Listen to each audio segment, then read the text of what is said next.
পঞ্চগড়ের সুমির কথা হয়তো অনেকের মনে আছে। আমারে বাঁচাও তোমরা, আমারে বাংলাদেশে নিয়ে যাও তাড়াতাড়ি, আমি বইরা যাবো।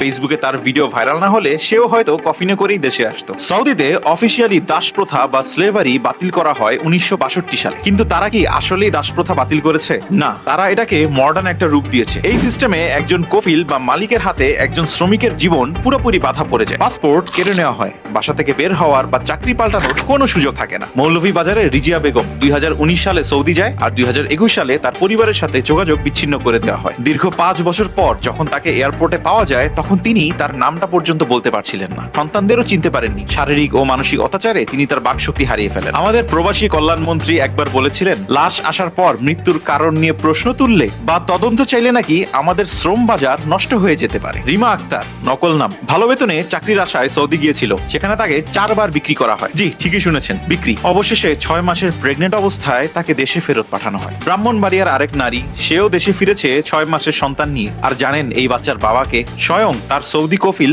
বা মালিক।